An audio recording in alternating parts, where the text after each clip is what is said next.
Matthew Thomas with Super Cool Radio here in South Bend, Indiana. My guest this time in person with me right now. They're a really awesome band, also from right here in South Bend, Indiana. Please welcome Magic Hat. Woo! Yeah. Making up Magic Hat, we have Keith on vocals and keyboard, Dave on bass, Jim on guitar, and Tom on drums. Thank you guys so much for hanging out with me here in person. Thank you for having us. Appreciate it. So I'm going to start this interview off. I think it's a fun question. I'll put you guys on the spot here. If you had to pick one album everyone should listen to in their lifetime, what would it be? Oh, jeez. I come out swinging. Yeah, that's... And then I'll talk about you guys. Rock album or just any album you're feeling? Well, other than the Star Wars soundtrack. just He's a techno geek. Yeah. Probably Dark Side of the Moon. That's a good one. That is a good one. Machine Head and Deeper. That was yes. That was the quintessential kick my butt, learn how to jam album right there. It was Machine Head. That's a good one. Amongst many others, but that was one. Which Kansas album? Dave, I'm gonna go out on a limb. Carry on, my wayward son. There you go. I would say Ted Nugent, Tooth Fan Claw. Yeah, that's a good one. Oh yes. Keith, let me on the spot. There's so many cool albums, but one cassette that never left my truck for a long time was Heaven and Hell, Black Sabbath. That's a good one. Johnny James Dio, man, when he put a new energy in that band. I played that for a couple of years before I took crap out of that in my car. Yeah. And, the big subs just come to a stoplight. People were going, what in the world is going on with them? Is that also on cassette for you? Yeah. Oh, yeah. 8-track. I had one of those until somebody decided to steal it at a party. Oh, wow. Lost it right out of my car. Man, So that's on my CB too. Big on the CBs at that time. But we all picked albums from the 70s and early 80s. Right. Yes. Right. We're slightly older than your usual. Right. Just a little. Just a little. You guys were even thought of then. Are you kidding me? Not like we were talking about Medicare before this interview. You got a long time before you got to worry about that. Yeah, not worry about Me and Dave, we're close. Yeah, highlight is arthritis. a little Geritol, a little Centrum Solar, we'll be all set. All right. Let's transition to a time jump before Magic Hat. Tell me, you guys, how did you guys get started as musicians before Magic Hat? Well, let's go first on that. I started playing drums when I was 4. My dad was a saxophone. He is a saxophone player, trumpet. He's not playing too much now. But I was his, I would be his backup when he would practice. And my older brother, 5 years older than me, he's a bass player. And when I got into my early teens, he encouraged me to pick up the guitar. I played the guitar for years. He picked up keyboards here a few years back, and I just tried to get my hands on any instrument I could get my hands on just to play it. He does well with it too. Well, you've seen him. I have seen twice, seen you guys live twice. So, we're doing the vocals and stuff. Did that just come, when did you start doing that? When I was a little kid, man, rocking out on the 40, my parents' 45s, as little kids do, you know what I mean? Well, but it was more Elvis and that kind of stuff, All the bird of love there, Keith. But, music's always been in my blood, and I just, something that's always going to be there. Oh, yeah, for sure. Dave, how about you? Well, we talked a little bit earlier before this started about the church. My parents had a church, were ministers.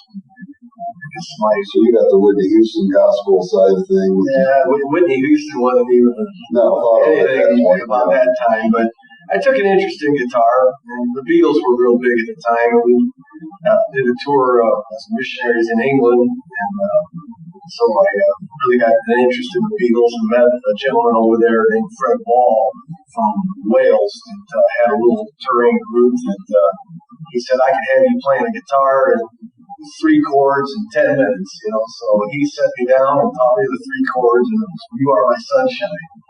And it just took off from there, and once I had those 3 chords, I could play about any blues rock, that there was, Some of the first rock I remember was, what do they call them?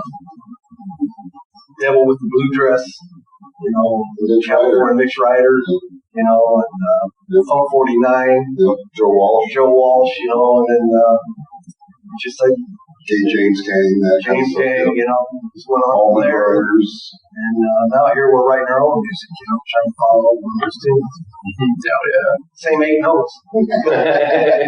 So, so when you make the transition to bass and playing the guitar, did it just kind of long playing guitar? Well, I never laid my hands on a bass guitar before until I was 14 years old. Again, I was at a wedding at a church. After the wedding, it's at down here at Christian Center.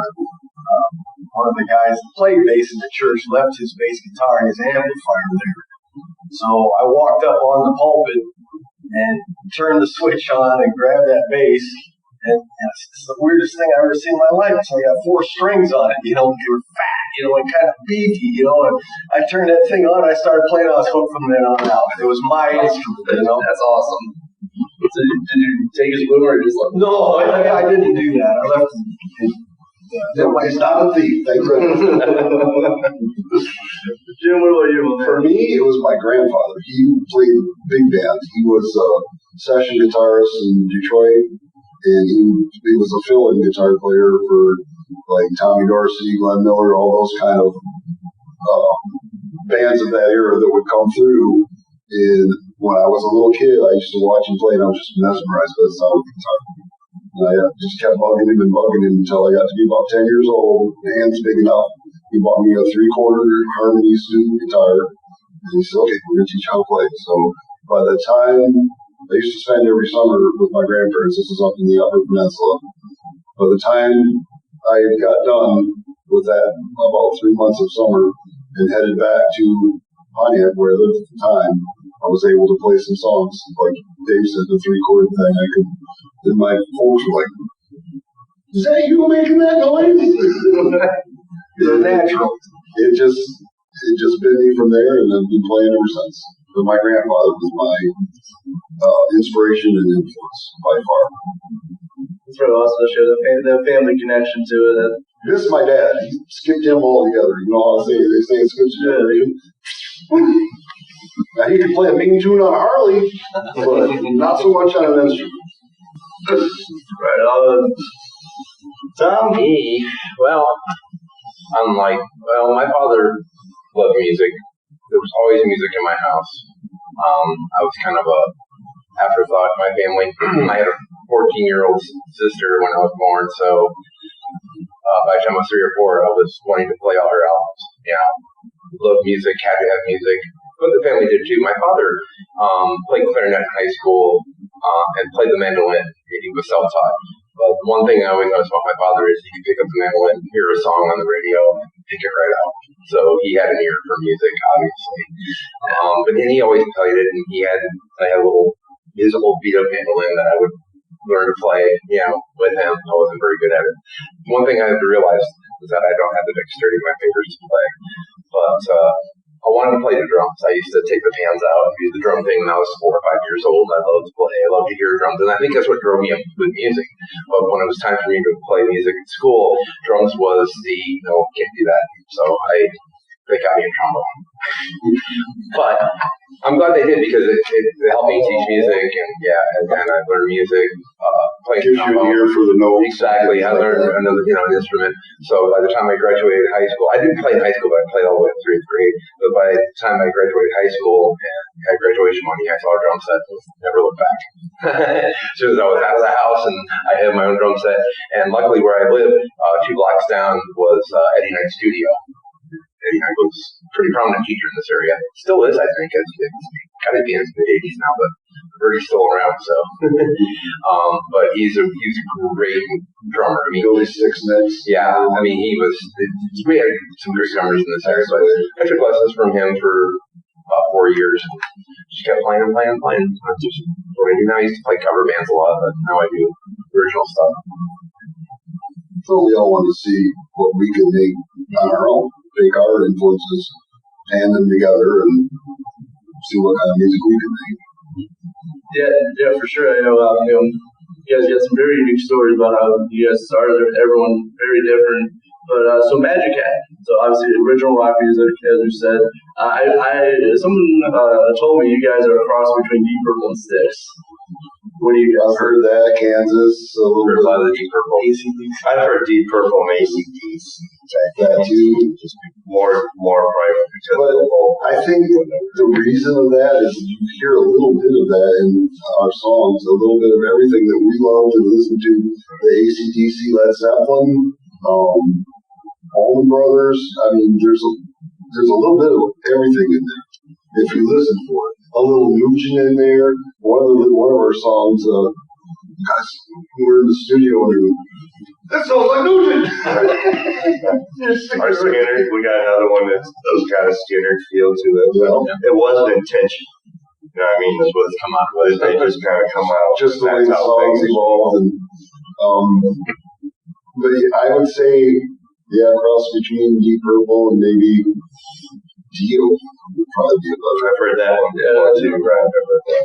because he's got the pipes to sing that. Oh yeah. Sing that kind of stuff. And that's what I've heard quite a bit of too, but definitely Deep Purple. Which is right up my alley, from what I loved when I was a kid. But I was a big Zeppelin fan too, and oh crap.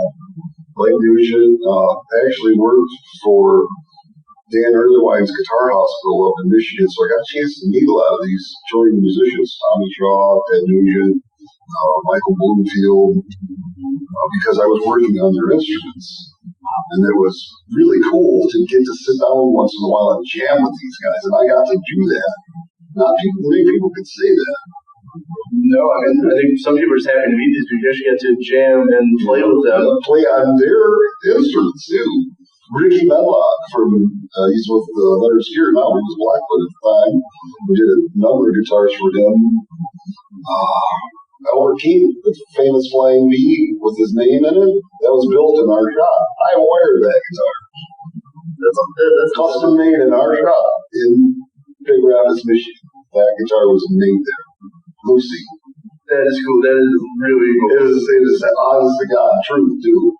I didn't build the guitar, but I actually did work on it. And Dan built guitars for everybody who was anybody. So we had stuff come through there.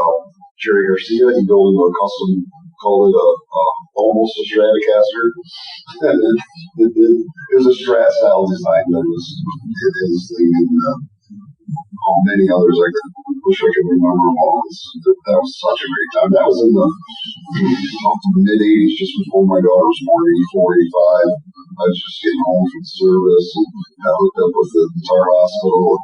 And I loved guitars since I was 10 years old. So, I mean, that was a natural thing for me. So, yeah, that sounds like a very fun gig. Tommy Shaw, he was endorsing Silver Street Guitars at that time, which was out in the Muskegon area. And so I got to meet him through all that. He was a really nice guy, too. Really cool. Craig Chiquicho from the Starships is another one. Really cool dude, really down to earth, nice to people, not a jerk like Nugent. And he is a jerk. Can be, but he can be nice, but he can be a real not nice.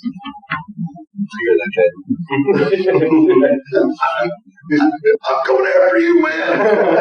It's up and he's not even a state away. He's right, right up north. That's where I'm from, up in that area. So, yeah. Bring it on, Homer. Bring it on. Well, if you did watch this, I'd be really happy. I don't care if you didn't like us. All right, so Magic Hat, you guys. So how did you guys get hooked up as a band? Oh boy, there's another long story. Well, We got time. We got extra batteries. Keith and Dave had a band before Magic Cat. When I actually had met them in a band, well, I don't know if you were in the band, but I met Keith first time when he was playing for Element, which was probably about 15 plus years ago. My brother and I were in a band, three-piece. But I really met Keith and Dave when they had a band called Blastermind, and they had met them through Jim had met them too, but Jim and I were doing a cover thing. We were doing the Southside Jim cover show.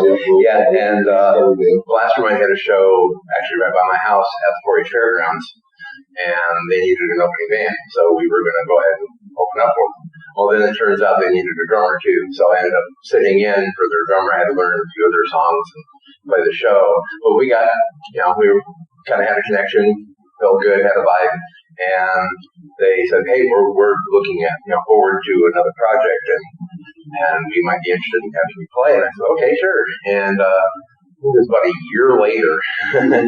Yeah, they're like, "Hey, we got a few songs we want to try out." And by then, I'd already actually started another project, and decided, I told them I was going to do it. I wanted to work with them because they are, very talented, very good guys. And I said, you know what? I'm going to add another project to my resume here. So take on two at one time. And we played a few months together, and then we were looking for guitar players. We actually had a show coming up, and we needed a guitar player and a name. And I said, well, I can ask Jim here, because we had Jim before. And Jim came down, took right to it, like fish to water. Everything was kind of fell together at that point. Yep. And we had to come up with a name, and we couldn't figure out a name. I think it was Dave that said the magic words. We could just pull out a name out of a magic cat. Well, no. Wasn't that it? His son was talking about, It was actually Alex. Yeah. Oh, it was Alex. What was it? Okay. I knew you said something about Alice in Wonderland type thing. Yeah. And then he was saying the Mad Hatter, and then I said, what about Magic Cat? Yeah. Well, that's it. We needed a flyer. We had to come up with a name, and we were talking on the phone, and we went over this whole thing. I said, well, what about Alice in Wonderland? Alex is telling me it's a very, very popular movie out right now. The guy with the hat. The guy with the hat. Yeah. He says Magic Hat, and that was it. That's right. Tell them how Blastermind came to be. Because actually, I'm the one that kind of put that together. It's because I got Dave and Keith together with Jerry and John Lasowski. For those guys to do the Blastermind thing, they were kind of introduced through me. And I am not even from here. Right, you said you had a guitar player and a keyboard player. Right. Keith hadn't come through yet, but we were just jamming together. Let me have these people come show up out of the blue. You got like John Lord, is that his name? Yeah. On keyboards, and this virtuoso guitar player. Nobody could sing. Well, he could, you know what I mean? But we were without a singer. And Jerry knew Keith and says, maybe I can have Keith. They jammed together in a Vision Span years and years before that, so they knew each other. So it's just funny how everything circles back. It's just... It's cool, just all the connections you get out, right? Like, this person, this band, and everything. You guys solid chemistry on stage. You guys really rock on stage, and it's always cool to see you guys jam. So we have fun with it. Oh, yeah. It's great to be at this point in our lives, and people like yourself, and the younger generation, can still appreciate what we do as a bunch of old guys. You know what I mean? They have a lot of experience. Yeah, like I was saying, if it's not fun, I don't want to do it. And we all have fun on stage. We have fun with the other bands and interacting with the crowd. It's kind of cool if they've never seen us before. They see us get up on stage and see the gray hairs, and then once we start playing, they start coming closer to the stage and really getting into the music. That makes you play even harder. You know what I mean? It's just it's a good feeling. I tell you what, we feed off each other's energy. Right. We have fun. Right. Even in practice. And that's dancing shoes over there. Right. And there'd be days that we come down there, we get together for practice, and we're like, and we'll walk out like, right. Feeling good. And those are the great things. I mean, for me, I call it music therapy. It's a brotherhood. It's most certainly a brotherhood. And to see the foot tapping going on out there, and everybody just, like I say, coming to the stage. It's Enjoying rewarding. themselves and really feeling the vibe. Get reports on Facebook, you guys rock. You know what I mean? That's great from younger generation. Yep. Well, you know, one day we're not gonna be able to do that. So Let's see if we can still do that. Well, we can, man. Definitely. Oh yeah, for sure. As I said, you guys really rock. I remember I had a great time with the Smith show. Was you guys Crazy Falling, I think 7 Reasons. Yeah. And was there one more? I think it was Saints and Sounds.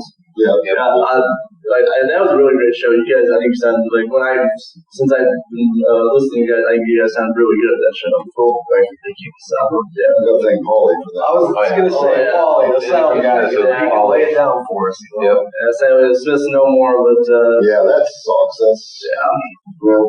Hopefully, I can't blame Ryan for all the crap they've been handing him. I don't blame him. Right. But just you know, there's fewer and fewer venues for us to do. the local music scene is getting, it's getting sad. Even Really, cover really. music. I mean, you know, with the COVID and the virus, you know, you're not getting people in, so they can't afford to hire bands and stuff. Yeah, so I don't know. so yes, support local music. You like to Right. band in your area. Absolutely. Right. Go see live music. I don't care what kind it is, if it's country or bluegrass or Go see whatever. what you like.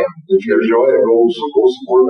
Plenty of talent in this area, that's for sure. Absolutely. Oh yeah. A lot of great And musicians. even if you're not from this A lot area, of great ones. go support your local music. Yeah, for sure. If there's a show in your area you want to go see it, go see it. Definitely support great music. Every national band started out Yes, as a local yes, band. for sure, Magic Hat.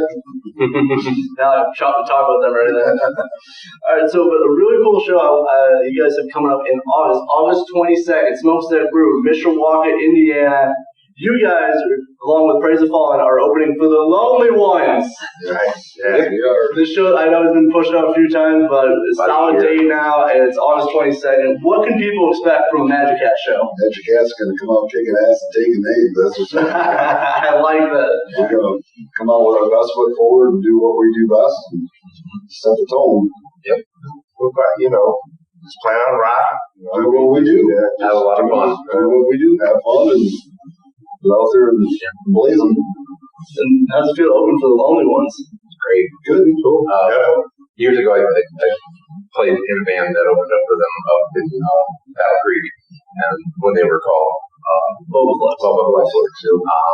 But so yeah, those are great guys. They're immensely talented, great guys to hang around with. Definitely looking forward. Can't wait to see you back. It's Definitely been a long time. We opened for Janet Gardner, who's a Vixen over at Mickey's in Sturgis. That was a fun show too. That was a couple years back. A few years back, yeah. Yeah, that sounds like a really good show. Yeah, it was fun. Oh yeah, it was fun. And she's our age, she's still pretty damn good looking. They just did a tour in Australia. They've been all over the world. Really? They even have a Magic Hat CD because we made sure they got one. And they thanked us for it. Really? Yeah, that's awesome. That was a fun show to open. Now you try to give somebody a CD and they're like, how am I going to play this?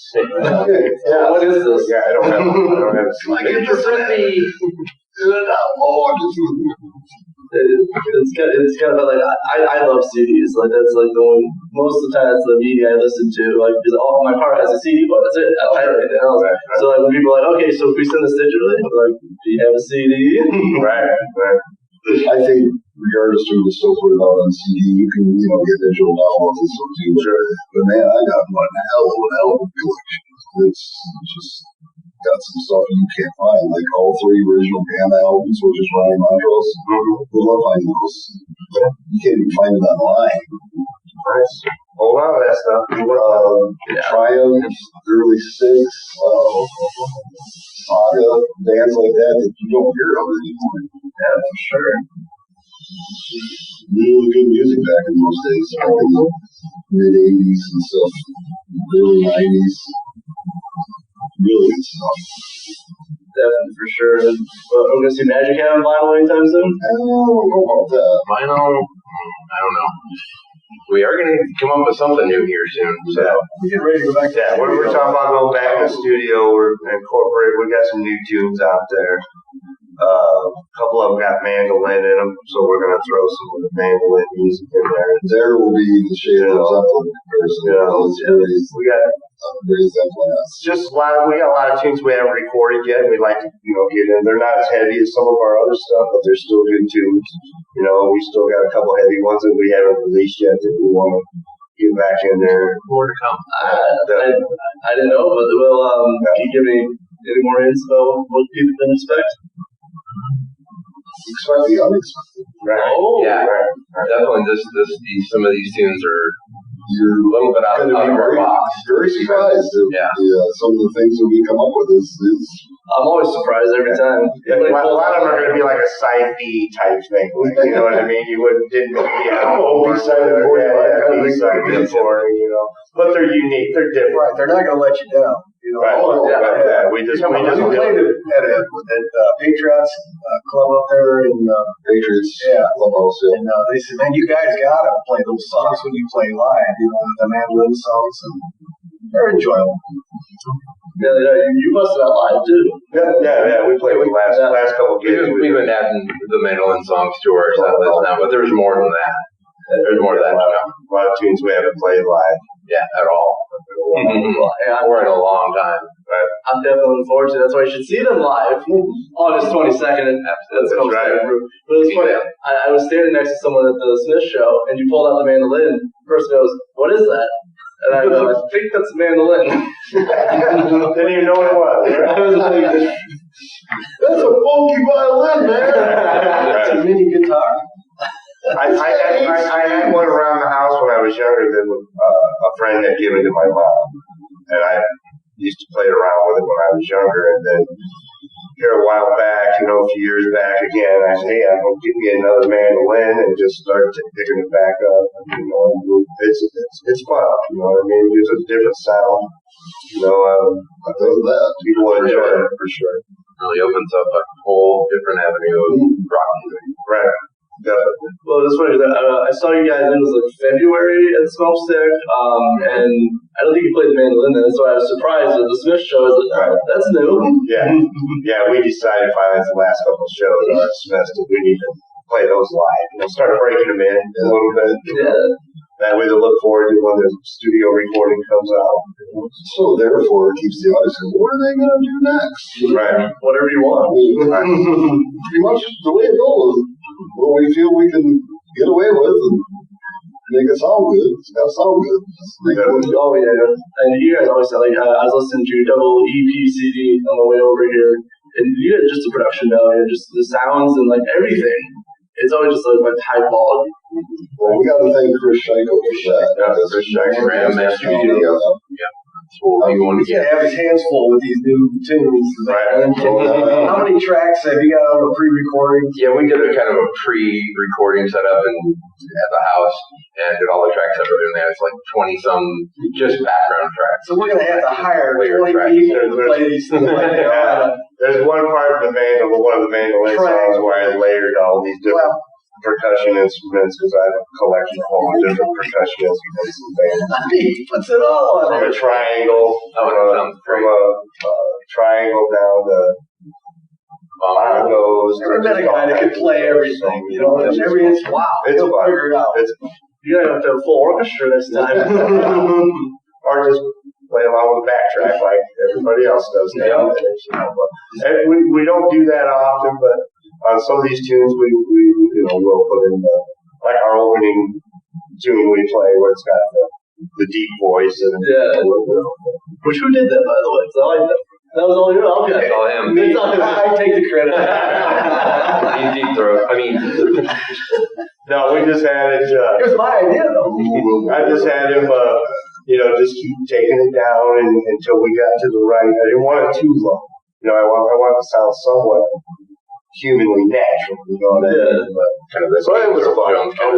And I don't know how that came to me. I was just in the garage monkeying around like I always am with these words. I can't explain that. Because we wrote the music part of that way before. Before he had any words. In fact, we took it all the way into the studio before he came up with it. He's like, one day he said, "I got some words I want to try." Yeah. And basically we recorded just to have it on the album. This is an intro. And there's some words. Yeah, just a musical intro, basically. Right. A little But I want to beat like it up. Cheap Trick, Hello There, Ladies and Gentlemen kind of thing. Well, that's our version of that. That's what makes this band so unique between ourselves, because if we get an idea, don't be afraid to say it. Yeah. Because somebody else picks it up and makes it real. Oh, yeah, we were always throwing ideas off each other. That's the bonus part. Keith will tell me, well, Jim, I'm hearing this.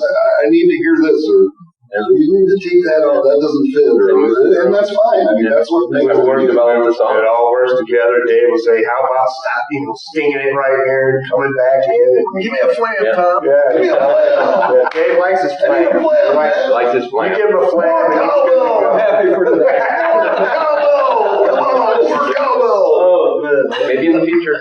Rib shot. Yeah. I don't think any of our songs that we've recorded so far have cowbell in it, do they? You can always add. One song we we play, but we haven't. Well, we record dodgeball. We haven't done dodgeball. Yeah, we talked about putting that. We haven't recorded it yet. It's not out there yet. Remember. So we will have more cowbell.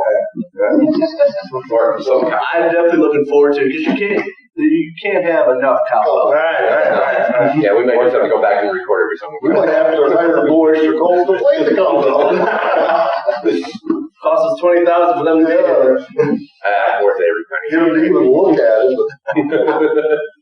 All right, so something really cool. Actually, Tom brought to my attention when we were setting this interview up. So last year, you guys released a really awesome single entitled "Not Giving Up." So how was it writing and recording that single? Well, actually, that's just one of the first songs we ever wrote, I think. Well, one of the first batch, I think, even before Jim joined the band. It's one of the original songs that never made the cut for the EPs. We played it live here and there. Yeah, we played it live back in our early days for a little while, but when we came to the studio, we have so many songs and some of them don't make the cut. So it didn't make the cut. But we were planning right before the pandemic to go into the studio, and then that kind of fell apart. A lot of times at home, I ended up just recording stuff, and I had the drums for it, and we were messing around with it, and just kept developing it. And we're like, well, hey, guys, this is, we could put this together, going, over Christmas, finish it up and get it done, and at least put something out. We wanted to at least get something out. Yeah, people don't realize that Tom does the majority of the booking, and he also does the recording and at home, and the home part of it in the practice areas at Tom's house as well. So he contributes an awful lot to this. And he gets us in the studio so we can lay the tracks down when we're paying. Oh yeah, so we go in there fully prepared. A lot of times, and that's why Chris likes it, because we don't waste his time and we don't waste our time. We go in there, being knock it out. I'm the one take wonder right here, mister. You are. Very rarely do I have to go back and fix it. Chris is a pretty good. He's really good at what he does too. Mixing and moving stuff around and making stuff fit. He's definitely go there. Does that sound right? No. Oh, no, it does. He'll just go boom, boom, boom. There it is. Sounds great. That over a little bit there, but digital world is fantastic. The old days where you had to take tape and slice it, or redo the track 20 times. By the age of exhaust. I did this little Kodak thing. You got to cut the tape and glue it together and all that goes. Oh no, we weren't recording. What happened in the middle section? You find a spot on the tape, I form a person, you hear go, that's where I want it. I'm like, how do you know that? Yeah. This is like the lead for Not Giving Up. I wanted that song to have its own original sound. And I just got a Digitech whammy pedal. Never even used it before I went to the studio. So I gotta do something with this pedal to make that lead in that song sound different. And Chris does one of those double takes. He says, man, that sounds like Rage Against the Machine. that really fits that song. I said, okay, we're good. No time. I really enjoyed the single. That's why when Tom's like, hey, we got a single from last year. I'll send it over. I was like, man, it's like, it's still in the Magic Hat realm, but like, it's just like a different side of you guys, I think. Right. We've got a lot of stuff. Many layers. Many layers. Absolutely. Magic Hat with a twist. Oh, for sure. That is a very big twist. Was not giving up. So what is like you guys' like writing process in Magic Hat? I think Keith's our core. Keith's definitely our core. He brings the ideas and shares them with us. And then we all just kind of collapse. He's got a melody, a thought in his head, what he might like, because he plays guitar, what's the kind of style he's kind of gives me direction, what he's hearing, and then we just kind of play and try to get a groove with the song, and then Dave will figure out his bass parts, and sometimes we'll sync bass and guitar, and sometimes we'll try to not sync it depending upon the song. And of course, on the beat as well. And the finished product is collaboration of all four of us. I mean, Keith being the main center of that, but sometimes we'll have songs and we'll have them together in a matter of a couple months. And then there's other songs we've been carrying on. We're still working, still developing, we're still tinkering with, stuff like that. Not quite right, but almost there. Yeah. Thank goodness I got a little recorder on my phone, and an old recorder that was Dave's. But I get an idea, and I'll hit the record, even if it's just a few riffs, to be able to come back and revisit it, and then build on that. I've never written lyrics before the song stuff. Most people, I shouldn't even be saying that, but I always say I come up with a melody first, and I write the lyrics pretty much after the song. You're not alone in that game. I personally think that's better because you make the lyrics with the song. You get the feel of it. You get the I may have the chorus or something, the hook. I may have the hook, and then you build on the hook after that. Calls it gibberish. It's always yeah. I'll just be putting gibberish. I'll be blurting a bunch of gibberish, and when we get in the studio, I'll have the lyrics, I'll have the words, and it'll be cool. And usually, what happens is he'll get an idea. He'll call me up and say, "Hey, look, why don't you come over and have a beer? Bring your bass." And I'll go in there, and he'll start playing something on the keyboards and say, "Here, put a riff to this. This is what I'm thinking." He'll tell me, kind of the melody or whatever. So I'll try to put a bass line to it. And there's been times I go, "You can't do that. It's not going to work." But we try anyway. I learn the note changes. And a lot of times we take it down and give it to Tom, and Tom will lay down a backbone beat on the thing, and then we make it happen. When he first hears the beat, he's like, "That's not going to work." I'm like, "Dude, it's going to work. It's going to work. Yeah, you guys pull off a lot of sick sounds and just everything, honestly. And it's just really awesome, especially for people who haven't listened to you guys. It's really cool. Like just all your styles and influences just kind of come together and mesh and work very well. We'll have links at the bottom of the video, right? Watching this, or anyone who might be interested in playing an instrument, it is a good thing to do.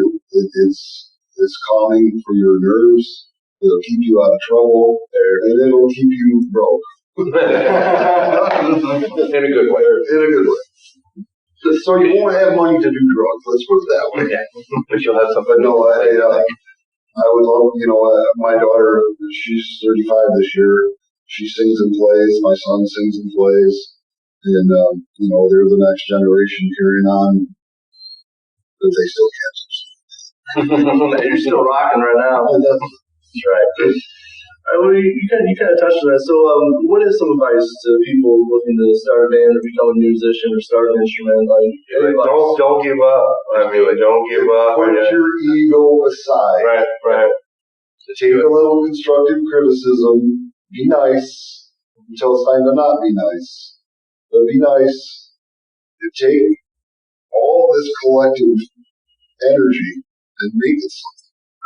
And if you really believe in a sound that you got or something that you're doing, don't let somebody try to bend you away from that. Stick to your guns. Somebody tells you that beat's not going to work. It's going to work. Right, babe? Damn it. So if you hear something in your head and you feel it in your chest, stick to it. Don't let anybody pull you aside from what you believe in. And rock. Give it your best effort. Yeah. If it's something you love to do and you have the feel for it.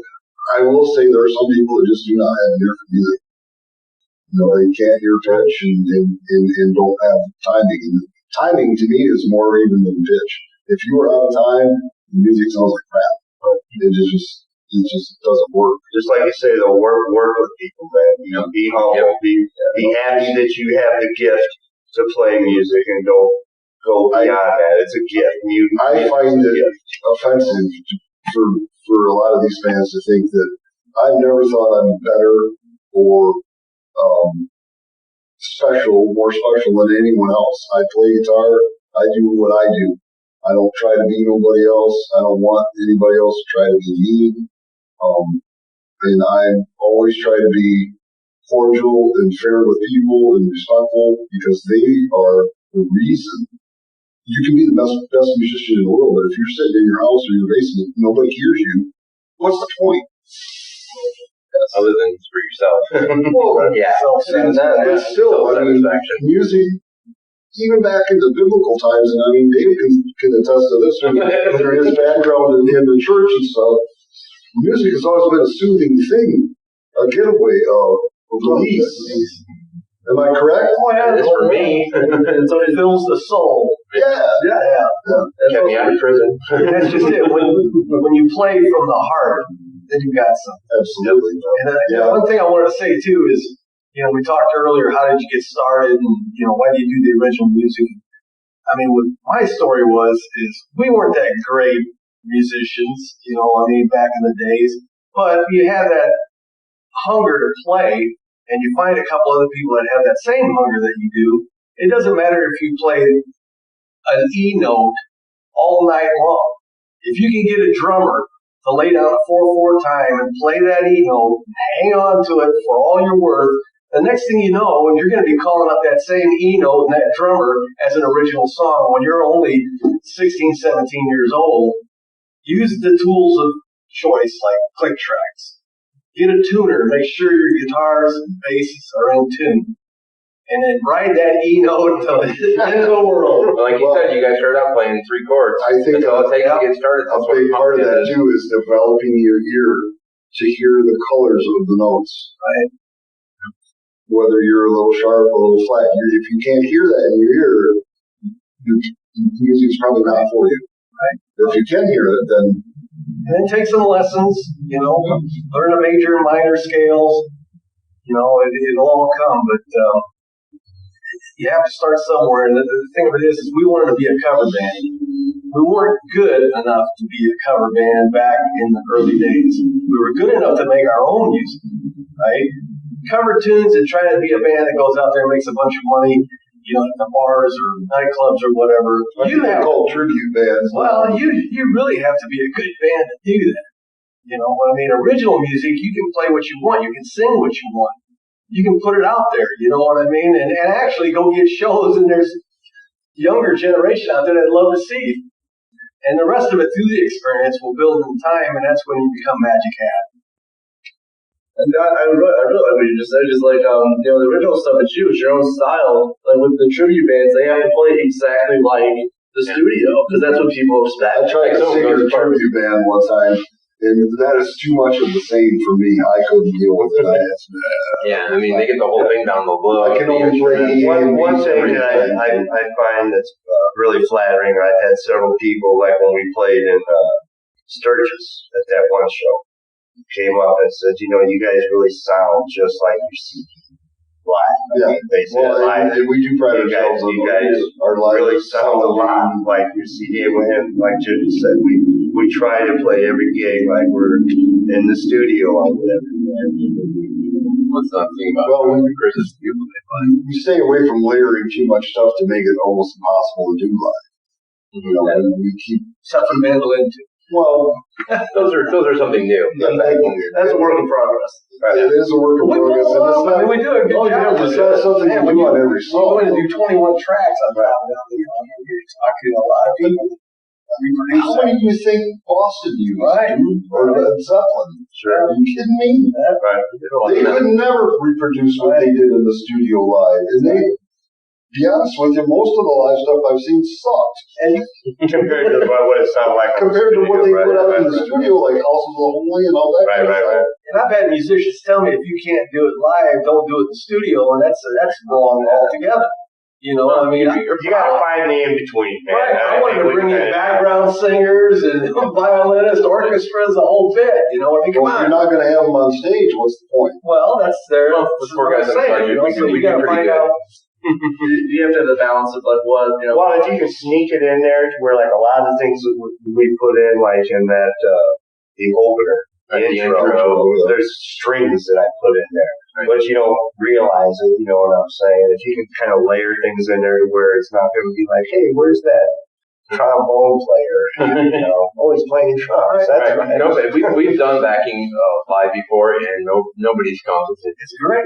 They just say it's great, and then you know we're doing backing tracks. Didn't notice, you know, because it just So sounds so again, great. we don't bring it to its a attention. little bit of a good thing. We don't overdo that. Right, stuff. right. Yeah. You know, And Tom's introducing the click track, puts us on to be able to do background tracks, you know, backing tracks. and it keeps the music in dead It's street. all right. Yeah, It's always in time.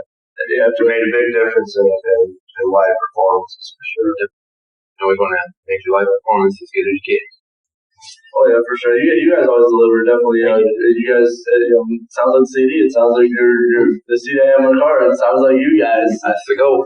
And yeah, it's always awesome, especially to see you guys live. And I know again, August 22nd, you can see them live. But I got a fun question for you guys. Wind down this interview with a fun question. I think. What music have you been listening to this week? Magic Hat. That's it. You took my answer. You took my answer. Yeah. I have a phone with 3,000 songs on it, and I work every day in my car for hours at a time, and so I put it on shuffle.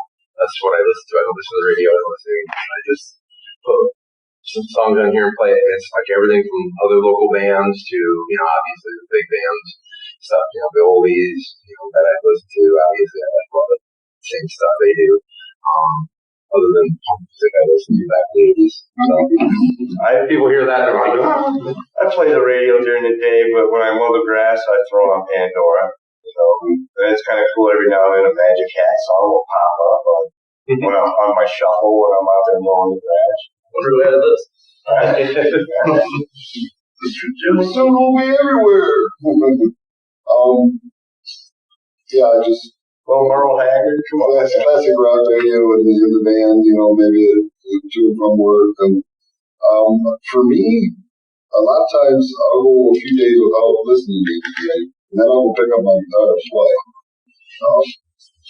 Just to try to keep the sweet. Hey, don't shoot that. Talk radio is still radio. Actually, most of the time at work, I listen to sports radios.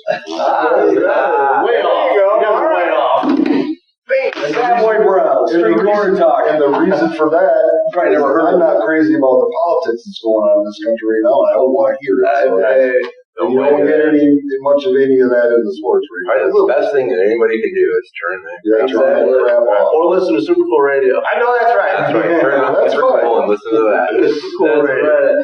And support Super Cool Radio and all the musicians and stuff that come on. Absolutely. Hey, thank you. Hey, I appreciate all this. Free one. You get a freebie there. Hey, I appreciate it. And I honestly appreciate it. It's a lot of fun. I know me and Tom were talking about this for a few months. Finally, we were able to do this. A lot of fun chatting with you guys. Appreciate it. Thanks for having us. But I do got one more thing before I let you guys go. So what, we're already halfway through this year of 2021. So what are your future plans for the rest of this year for Magic Hat? Get the album done. Studio, definitely studio. Get in the studio and get another, at least 5-6 song EP done. Shows when they come available. Work on new material. Work on new songs and We're writing a new one. just continue the brotherhood, man. Right on. That's really awesome. Please check out Stream Support, Magic Hat. All links will be in the description. You can check them out. Super Cool Radio. That's right. And if you're at a show and they're at a show, definitely pick up a CD. It's going to be really worth it. Hook you up. Yeah, we got a few left. A few. See them August 22nd with Praise the Fallen and the Lonely One, Smokestack Brew, Mishawaka, Indiana. It's going to be a fun time. Thank you so much for watching Super Cool Radio. I'm your host, as always, Matthew Thomas.